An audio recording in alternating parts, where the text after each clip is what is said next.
Assalamualaikum warahmatullahi wabarakatuh. Perkenalkan, nama saya Era Fajira dengan NIM C1K02023. Di sini saya akan menjelaskan laporan praktikum biologi dasar acara 4, yaitu ekologi.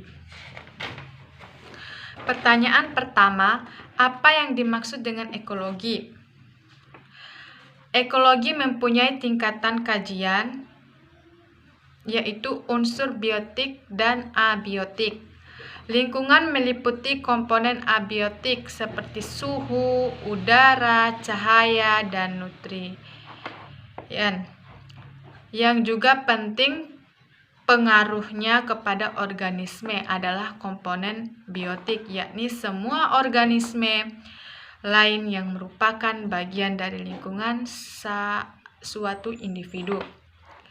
Ekologi adalah ilmu yang mempelajari interaksi antara organisme dan lingkungannya. Pertanyaan kedua, jelaskan peristiwa apa yang terjadi pada masing-masing unit percobaan. Pada rangkaian percobaan ekologi menggunakan hidrilla sp dan ikan cupang. Pembahasan difokuskan pada warna air pada tiap rangkaian percobaan, kondisi hidrilla sp dan ikan cupang, atau pada unit percobaan yang berisi hidrilla sp dan atau ikan cupang. Jadi, pada percobaan ini kita terlebih dahulu menyiapkan 2 rangkaian percobaan yang masing-masing terdiri dari 4 botol biakan.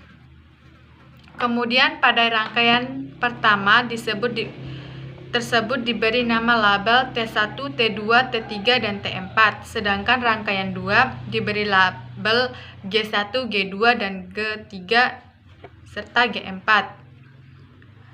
Tambahkan air kolam secukupnya ke dalam masing-masing botol biakan. Kemudian tambahkan 3,5 tetes bromtimol biru ke dalam tiap-tiap tabung. Botol T1 dan G1 diisi dengan seekor cupang, T2 dan G2 diisi dengan seekor cupang, daur setangkai hidrilla. T3 dan G3 diisi dengan setangkai hidrilla. Kemudian dan T4 dan G4 diisi dengan air saja. Tutup botol dengan rapat. Kemudian letakkan rangkaian percobaan pertama T1 sampai T4 di tempat yang terkena cahaya, sedangkan percobaan kedua G1 sampai G4 ditempatkan di tempat yang gelap. Pada percobaan yang berisi hidrilla T3 dan G3, perubahan warna pada T3 yang diberikan setangkai hidrilla yang dipisahkan setiap 6 jam sekali dan ditempatkan terkena cahaya matahari pada jam ke-6, 12, 18, 24 sampai 30 air keruh bening tumbuhan segar. Nah, pada jam ke-36, 42, 48 air keruh bening tumbuhan segar dan sedikit kuning. Kemudian perubahan warna pada G3 yang ditempatkan dalam kardus gelap. Pada jam ke-6, ke-12 memiliki air keruh bening tumbuhan segar. Pada jam ke-18 air bening keruh mulai kekuningan, tumbuhan mulai menguning. Pada jam ke-24 air bening keruh kekuningan, tumbuhan menguning. Pada jam ke-30 air bening keruh kekuningan, tumbuhan menguning dan terlihat layu.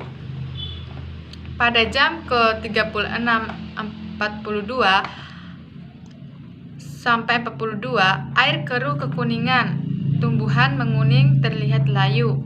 Kemudian pada jam ke-48 air keruh kekuningan, tumbuhan menguning terlihat lebih layu disertai dengan daun yang rontok. Kesimpulannya, dari T1 dan G1 pada ikan cupang yang disimpan di tempat terang atau cahaya, warna air itu tetap bening, keruh, dan ikan banyak diam, lemah, dan sering berada di permukaan air. Sedangkan pada G1 yang disimpan pada tempat yang gelap, warna air bening, keruh, ikan lebih banyak diam dan berada sering di dasar. Total dari T3 dan G3 pada tamanan hidrilla yang disimpan di tempat yang terang atau cahaya, warna air keruh, bening, tumbuhan segar, sedikit menguning. Sedangkan pada G3 yang disimpan di tempat gelap atau di dalam kardus, warna air keruh kekuningan, tumbuhan menguning, terlihat lebih layu disertai daun yang rontok. Demikian yang dapat saya sampaikan, lebih dan kurangnya saya mohon maaf. Billahi taufiq wal hidayah. Wassalamualaikum warahmatullahi wabarakatuh.